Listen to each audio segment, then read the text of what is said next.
Good morning everyone! So, tutoy ko kayo sa aming bahay dito sa Himama. So, dito tayo, dito. Ito po yung bahay namin. Dito, dati, dito siya ganito. Medyo malaki-laki konti, pero ganun pa rin. So, pag bagyong ulit, nasira. Pero ngayon, andyan, tumayo ulit. Diyan kami lumaki. Tapos, isang bahay lang dito. Doon, meron doon dati isa. Tapos, doon banda. Tapos, ito. May mga chicken. May chicken ay manok na. Mga manok. Ito yung bahay namin. Ito, inayos na lang ito ng kuya ko. Kahit nasira sa bagyong Odette. Hello. Pamangkin kong pipikat. Ay! At si Papa. Ouch! Pak! Dito.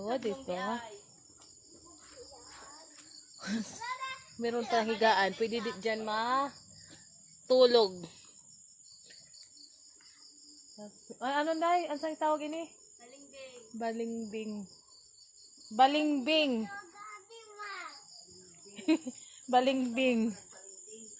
Sa Tagalog, Kes? English man na. Balimbing. Ito, tapos may mga saging. Konti na lang yung mga puno ng niyog. Kasi natumba sa bagyong Odette. Oo. Ano ka? Mawarot ikaw. Mawarot ikaw.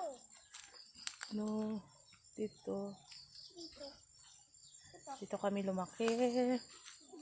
Ngayon. Yan, dito mo.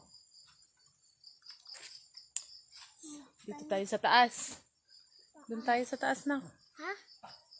Bahay namin sa bukid. Bahay sa bukid. Oh! Hello. Tayo dito, tayo. Ha? Tayo. May flower. The flower. Shh, quiet. Daming bulaklak dito ni Ike.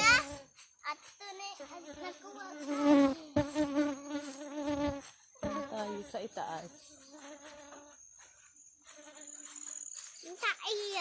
Patay yung bayabas.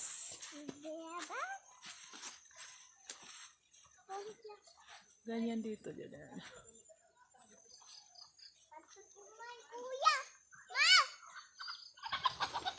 Ang daming damo na.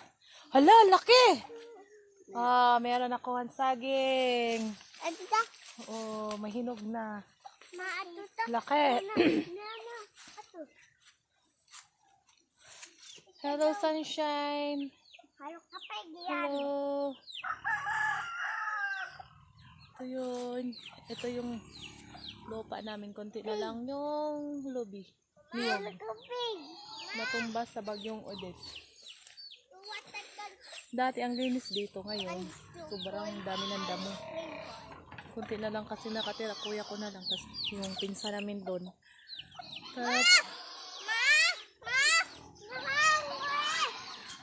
Pig! Pig ni Tita B. Pig ito ni Tita B. Daming saging ni Manoy. Daming bunga.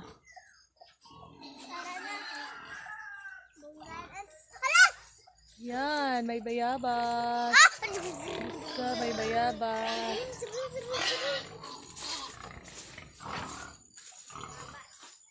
Ito. Saging. Ay! Pig! Gutom na kayo? Gutom na ba? Gutom na tayo dyan? Gutom? Mga gutom na yung pig ni Tita B. Ni Tita B. Yung tatlong pigi-pigi. Dito daming bayabas. Daming bunga. Ayan. Daming bunga. Daming tanim na ni Manoy nga dito sa daming saging.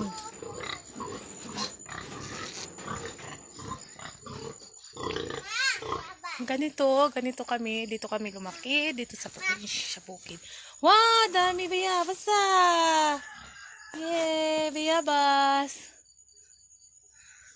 Ay, ito pa. Saan?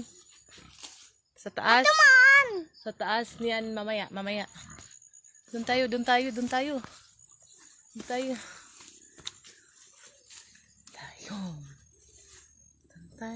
Halos wala nang makita. Ibang bahay dito. Ang dami ng damo. Dito kami naglalaro dati kasi malinis pa ito dati. Ngayon sobrang dami ng damo. Kakatakot ba kami ahas.